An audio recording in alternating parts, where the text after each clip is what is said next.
All right, everyone, this is Nathan Lindorf with the Rational Independent, and welcome to Monday, very, very cold Martin Luther King Day. And we got a couple of big developments in the world. Today is the Iowa primary, the first primary for the 2024 Republican season. It looks like we're going to be facing record-setting cold all throughout Iowa, making it very difficult to have turnout on this very key day. Iowa does a caucus, which means that everyone pretty much expects Trump's going to carry the day, but weird, strange, interesting things can happen. So we'll probably talk more about that tomorrow. For today, I scanned over the top topics on Reddit, and we have everything from the inane to the irrelevant to the comical. So let's dive in. First up, from local news for Washington, Prince William County in Virginia admits their election tally in 2020 shorted Joe Biden. Now, what you see here is a counter narrative, because on the right, there's a very strong narrative that says the 2020 election was not on the up and up. And it's not just on the right, because you have, for instance, Time coming out and saying a bunch of people fortified the election, et cetera, et cetera. But there's a strong narrative on the right that says 2024, as we come into that, we're going to be on high alert because we feel like 2020 wasn't handled properly. And so we're going to be, it's kind of that fool me once, fool me twice thing. You got away with something in 2020, but in theory, we're going to watch closely and prevent that. We'll see if the right actually carries that off. But so this is a little counter programming. This is a little bit of narrative jamming. On the left, we're saying, oh, look, an election tally for 2020 was wrong. Joe Biden got even more votes. So let's talk about it. Briefly, in Northern Virginia, County acknowledged it underreported President Joe Biden's margin of victory. So his victory from there was, they underreported by about 4,000 votes. And apparently there was a 2022 criminal case related to some kind of malfeasance by the county's former registrar, Michelle White. Apparently there were charges and the charges were dropped, whatever. Counts were also off in races for the U.S. Senate, House of Representatives. The current registrar emphasized the mistakes did not come close to affecting the outcome of the race. In any presidential race, the county mistakenly shorted Biden by 1,648 votes and over-reported Trump's count by 2,327 votes. Okay, and the margin of victory was 60,000 votes, so this wasn't going to swing anything. This is one of the challenges with framing the issues with 2020 around election votes, votes cast in relation to the election. There are many, many ways that you could influence the outcome of an election that don't directly come down to the granular level of votes. And we did a video on that a few weeks ago, worth digging in. At a really high level, you can look at the way that the media manipulates the information available to the voting public that informs their voting decisions, just as a broad concept. So mostly inane, a little bit of counter-programming. It's not going to change anyone's mind on the right, but there you go. Now we have the comical from the Hill. Almost 2/3 of Canadians say U.S. democracy can't survive another Trump term in a poll. First, it's not a democracy. Say it with me. Not a democracy. Secondly, it's Canadians. Why do we care? Now, I lived in Canada for a couple of years. They're very sweet people. I enjoyed my time in Canada. It was cold as all get out, but the people were very warm and very kind. I enjoyed socializing up there and spending the time that I did. But they have no impact on our society. Their opinions don't count. The entire population of Canada, the whole country, is basically equivalent to the population of the greater New York area. It's about 35-40 million people. Why do we care? They have a parliamentary system. They still kneel to the crown. They have the queen on their money. They're not a democracy either. 64% of Canadians strongly agreed that the U.S. democracy would not survive 4 more years with Trump in the White House. Who paid for a poll to ask Canadians their level of confidence on whether or not American democracy would survive another Trump term? This is nonsense. That's all I'm going to say about it. It's very silly. Bernie Sanders is back in the news. The messenger politics. It's time to break the news. I haven't really spent much time with this outlet, but let's dive in. Sanders, that would be Senator Bernie Sanders, predicts Democrats will rally around Biden because Trump is one of the most dangerous figures in modern history.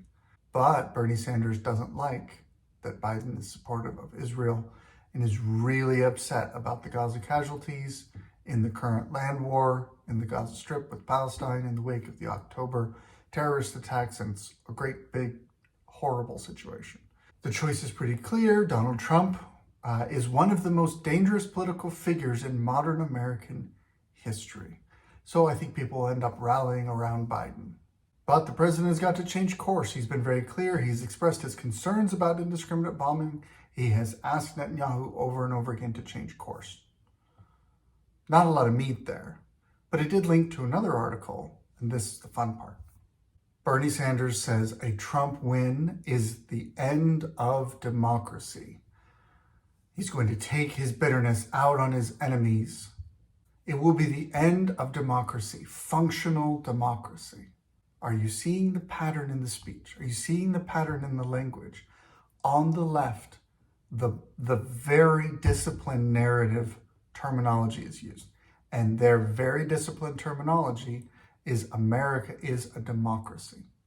Now, the interesting thing is Bernie Sanders is a socialist. He likes breadlines. He liked Soviet Russia. He liked Cuba. He likes socialized healthcare. All of these things are not democratic. So why is he calling out this warning cry that Donald Trump will be the end of democracy? Because he knows it polls well with low information voters. Sanders ran to the Democratic Party's presidential nominee in 2016-2020, came in second both times, a staunch proponent of progressive policies. Sanders has been a prominent critic of Trump. If that's all I knew about Donald Trump, that would be enough for me to vote for him. Judge a man by his enemies. If Bernie Sanders, the staunch proponent of progressive policies, there's a jumbled mouthful of newspeak for you, that doesn't mean what you think it means. If he is a prominent critic of Trump, if he's an enemy of Trump, that makes me think I kind of like Trump, even if that's all I knew about him. I want to point out something here. This is something that is, here's another trick in the language that's worth seeing, because once you learn to see it, you'll see it everywhere. I'm going to read this paragraph. We're going to talk about it. He warned of a potential list of mounting calamities. We're looking at a series of extraordinary crises. I can't do the voice. It's a silly voice.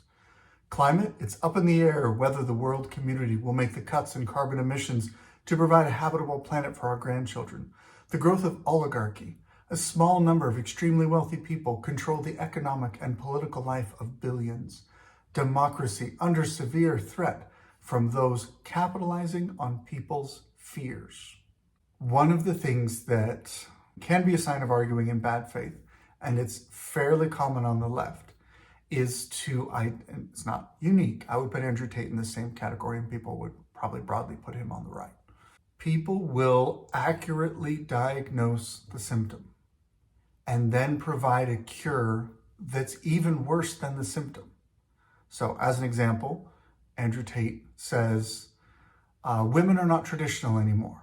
So his solution is to never get married and to hook up a lot and to have fancy cars. I haven't listened to him in great depth, but basically he wants men to still be powerful men or something. Now, embracing masculinity is not a problem, but yes, there's a breakdown in traditional family relationships, traditional marital roles, traditional social mores. That's a true and accurate description of the symptom. But your prescription, your desired action to make things better will only make things worse. Now, let's look over on the left. Let's look at Bernie Sanders. Climate is a problem. Oligarchy is a problem. Democracy under threat. Well, let's take that in order. I appreciate, this is one of the few times I've actually seen this, where he says, we don't know if the world community will make cuts in carbon emissions. Because the simple truth is, America and the UK, the West in general, is responsible for a minority and a shrinking minority of global carbon emissions. If carbon emissions are a serious problem, China and India, a handful of other developing countries, are driving most of the carbon emissions. If you want to do something about the global climate, you can't look to America to fix this. Even if America and the UK eliminated 100% of their emissions, it doesn't fix the global problem. Now, he would say the way that we fix that is socialism. Global, communistic state control over the entire economy around the globe to enforce a lowering of standard of living such that we reduce humanity's carbon emissions. That is a valid way of addressing a global climate crisis, the way they framed it. But I guarantee you, if he gets his wish in that regard, the amount of human misery that would come from that it almost beggars on the imagination. Then the growth of oligarchy. Well, let's see. Oligarchy is different than wealth inequity. There's a lot of people that talk about growing wealth disparity, growing wealth inequality. The idea that there are very wealthy people and people who are dramatically less wealthy. That the end result over time is a disparate result. And there are people who warn that those at the top that control a lot of wealth have a disparate impact on politics, thereby creating an oligarchy system like you see in modern Russia, ironically also like you saw under communist Russia. When you look at communist Russia, there were wealthy people in communist Russia. They were members of the Central Committee, key members of the Communist Party, people who were able to use political control over sectors of the economy to enrich themselves. But the huge majority of the population was desperately poor. That's just a statistical reality for Soviet-era Russia. So when we look at oligarchy, I don't think socialism and communism is blameless there. I think that doesn't help oligarchy. Here's what helps oligarchy, which is not just wealth inequality. It's not just an end result where certain people are wealthier than others. It is the use of that position of power that comes from accumulating wealth to then turn around and control the government to make yourself even richer. And the remedy for that is not stronger government, because that's just a cycle that reinforces itself. If you have a wealthy person who's a little wealthier than the other people in their sphere, and the government has power to create competitive advantage in the private marketplace, then whoever successfully lobbies the most successfully, buys the politicians most efficiently, and controls that portion of the government is going to gain increasing competitive advantage for themselves such that they can rewrite the rules to further increase their competitive advantage. And you've now used increasing government power, centralized government power, to create the oligarchy that you're afraid of and to make it worse than it ever was before. Again, the cure that's being proposed is worse than the disease. Lastly, democracy, under severe threat from those capitalizing on people's fears. Well, I'm pretty sure saying that Trump winning is an end to democracy is kind of fear-mongering. You might say that is capitalizing on people's fears. Just throwing that out there. Little projection, much. But it gets even worse. The simple truth is, if you look at the landscape right now, one party is going through and actively removing opponents from the ballot. They are constraining the people's democratic choices, who they can vote for. They are controlling that list of available candidates. And that's one of the oldest authoritarian tricks in the book. You know, Saddam Hussein, crazy guy in Iraq 30 years ago or whatever, used to claim that in his democratic election, He won re-election by like 99.7% of the vote. Well, one of the ways that happens is there's only one person on the ballot. So yeah, he gets all the votes. Democracy can be corrupted, but the people doing the corrupting are the people interfering with the democratic process. And right now, that's all the Democrat Party. That's all on the left. And it's not just targeted at Trump. You may have your issues with Trump, that's fine. Have you looked or heard about the Democratic Party removing other primary opponents who oppose Joe Biden in Democratic primaries in certain states? Which ones escape my mind, but little Google will find it. They are not only going after Trump in the general to remove him from the ballot, they're also going after relatively, ideological allies perhaps, who are opposing the Democratic Party's chosen candidate. The challenge we face is to be able to show people that government in a democratic society can very rigorous, very disciplined, it's all democracy, can address their very serious needs. The government doesn't meet your needs. The government builds a framework where you can meet your own needs. That is a key philosophical difference between left and right. If we do that, we defeat Trump. If we do not, then we are the Weimar Republic of the early 1930s, i.e., when the Nazis took power. And it was the end of democracy and yada, yada, yada. Trump is a fascist, according to the dominant narrative. What he's saying, and again, he's claiming democracy is under threat from other people who are capitalizing on your fears. And then he turns around and says, if Trump wins, it's like you're supporting the Nazis. I'm pretty sure that counts as fear-mongering. Anyway, Bernie Sanders is a silly man, but he's a senator. People pay attention to him. This is Nathan Lindorf with The Rational Independent. That was my Reddit rant. Good luck out there.